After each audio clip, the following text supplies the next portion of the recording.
अस्सलाम वालेकुम dear students, मैं हूं आपका इंस्ट्रक्टर आतिफ नसीम और ये है आपका YouTube channel science made sensible.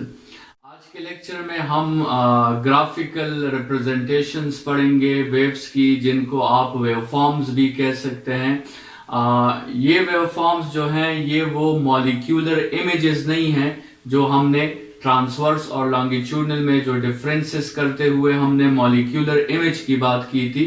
ये वो मॉलिक्यूलर इमेज नहीं है, ये एक्चुअली वेवफॉर्म्स हैं जिसमें हम वाई एक्सिस और एक्स एक्सिस पे डिफरेंट वेरिएबल्स लेते हैं और फिर हम किसी भी मोशन को ग्राफ करते हैं बाय पॉइंटिंग सर्टेन वैल्यूज और उन पॉइंट्स को फिर हम ज्वाइन कर लेते हैं।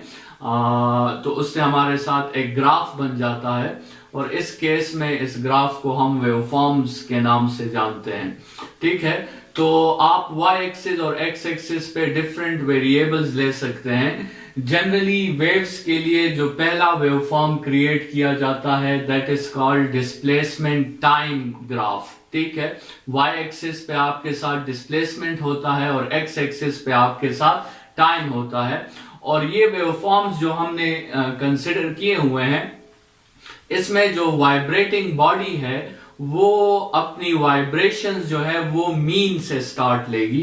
इन सब वेवफॉर्म्स में आप देख सकते हैं वाइब्रेशंस जो है वो मीन से स्टार्ट ले रही हैं। और जब कोई वाइब्रेटिंग बॉडी मीन से स्टार्ट लेती है तो हम उसको रिप्रेजेंट करने के लिए साइन थीटा की हेल्प लेते हैं। तो हम आगे इस वेवफॉर्म का इक्वेशन भी लिखेंगे और वहां आपको साइन थीटा दिखाई देगा। फिलहाल इस वेवफॉर्म से आप क्या क्या डेटा निकाल सकते हैं। इस वेवफॉर्म से ये जो आपका इंटरवल होगा यहां तक, क्योंकि एक्स एक्सिस पे हमने टाइम शो किया है and this is the time for one complete cycle, तो इस इंटरवल को आप टाइम पीरियड कहोगे। और ये जो आपका डिस्टेंस है, इंटरवल है, ये इंटरवल आपके साथ एम्पलीट्यूड कहलाएगा या इसको आप जनरली एक्स नॉट नाम दे सकते हो। तो डिस्प्लेसमेंट टाइम ग्राफ के जरिए आप टाइम पीरियड फाइंड कर सकते हो और एम्पलीट्यूड जो है वो फाइंड कर सकते हो। दूसरा ग्राफ जो हम नॉर्मली ड्रॉ करते हैं किसी भी वेव के लिए that is displacement distance graph. y axis पे आपके साथ डिस्प्लेसमेंट और x एक्सिस पे आपके साथ डिस्टेंस या पोजीशन या लोकेशन। इस ग्राफ में ये जो आपके साथ इंटरवल है this is the distance of one wave और इसको हम वेवलेंथ कहते हैं। और ये जो आपके साथ इंटरवल है ये वही एम्पलीट्यूड है या ये आपके साथ x नॉट हो गया। ठीक है, तो यहां से आप इसकी एम्पलीट्यूड और वेवलेंथ फाइंड कर सकते हो। वेवलेंथ आप यहां से लेकर यहां तक इस डिस्टेंस को भी आप वेवलेंथ कह सकते हो। ठीक है, the distance between two consecutive crusts या टू कंसेक्टिव ट्रफ्स और it is a distance of one cycle जिसे आप वेवलेंथ कहते हो। तो डिस्प्लेसमेंट टाइम ग्राफ और डिस्प्लेसमेंट डिस्टेंस ग्राफ, ये दोनों ग्राफ्स जो हैं आपके साथ ड्रॉ होते हैं किसी भी वेव के लिए। एक दूसरी जो है ग्राफ है वो भी हम ड्रॉ करते हैं, लेकिन वो सिर्फ हम लॉन्गिट्यूडनल वेव्स के लिए ड्रॉ करते हैं और वो ग्राफ आपके साथ प्रेशर टाइम या प्रेशर डिफरेंस डिस्टेंस का ग्राफ है। क्योंकि लॉन्गिट्यूडनल वेव्स में हमने कहा था कंप्रेशंस और रेयरफ्रैक्शंस बनते हैं और कंप्रेशन और रेयरफ्रैक्शंस में आपके साथ हाई प्रेशर और लो प्रेशर होता है।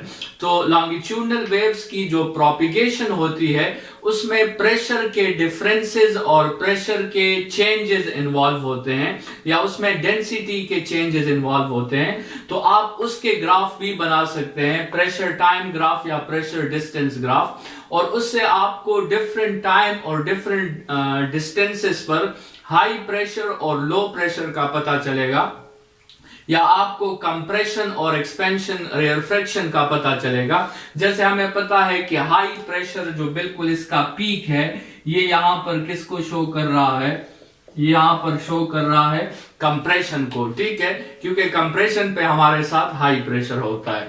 ये डिफरेंट ग्राफिकल टूल्स हैं जो हम यूज करते हैं किसी भी वेव को स्टडी करने के लिए और ये उसकी ग्राफिकल रिप्रेजेंटेशन है जिससे हम बहुत इंपॉर्टेंट डेटा अपने लिए निकाल सकते हैं। वेव की कैरेक्टरिस्टिक्स जब हम डिस्कस कर रहे थे, time period, frequency, amplitude, wavelength, speed, उसमें एक बहुत इंपॉर्टेंट कैरेक्टरिस्टिक जो है जिसे हम इंटेंसिटी ऑफ वेव भी कहते हैं। इंटेंसिटी जो है वो किसी वेव की शिद्दत को कहते हैं और इंटेंसिटी की जनरल डिफिनीशन जो है वो पावर पर यूनिट एरिया है। ठीक है, तो यहां पर इंटेंसिटी को इस तरह जनरल डिफाइन या एक्सप्लेन करने की जरूरत नहीं है।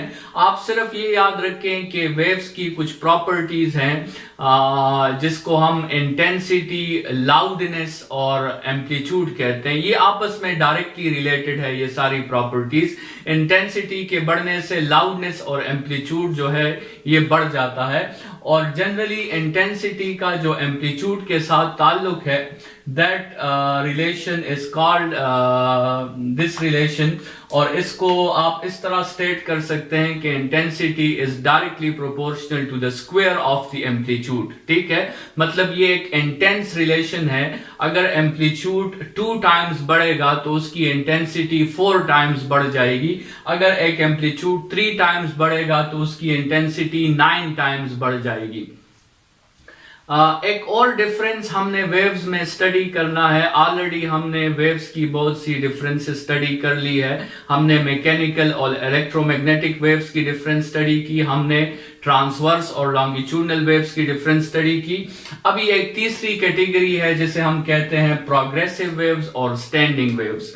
प्रोग्रेसिव वेव्स और स्टैंडिंग वेव्स में फर्क यह है कि प्रोग्रेसिव वेव्स में आपके साथ एनर्जी जो प्रोड्यूस हो गई है वो प्रोपेगेट हो सकती है, वो स्प्रेड हो सकती है, वो फैल सकती है। और आपके साथ स्टैंडिंग वेव्स जो होते हैं उनमें एनर्जी प्रोड्यूस तो हो जाती है लेकिन उस एनर्जी का स्प्रेड जो है वो अलाउड नहीं होता, वो एनर्जी फैल नहीं सकती और वो एनर्जी ट्रैप्ड हो जाती है दो नोड्स या दो एंटी नोड्स के दरमियान। वो एनर्जी आपके साथ ट्रैप्ड हो जाती है। तो प्रोग्रेसिव वेव्स में एनर्जी प्रोपेगेट कर सकती है, स्टैंडिंग वेव्स में एनर्जी प्रोपेगेट नहीं कर सकती। नेक्स्ट लेक्चर हमारा प्रोग्रेसिव वेव्स और स्टैंडिंग वेव्स के दरमियान डिफरेंसेस पे होगा। हम डिटेल में डिस्कस करेंगे कि वो कौन से कंडीशंस हैं जिसको अगर हम अप्लाई कर दें तो हम एनर्जी को ट्रैप कर सकते हैं और वो कौन से कंडीशंस हैं जिसको हम हटा दें तो वो एनर्जी उस मीडियम में आसानी से फ्लो कर सकती है। तो नेक्स्ट लेक्चर पर हमारा स्टैंडिंग और प्रोग्रेसिव वेव्स और इनकी सिमिलरिटीज और डिफरेंसेस पर होगा। आज के लिए इतना ही। Thank you students.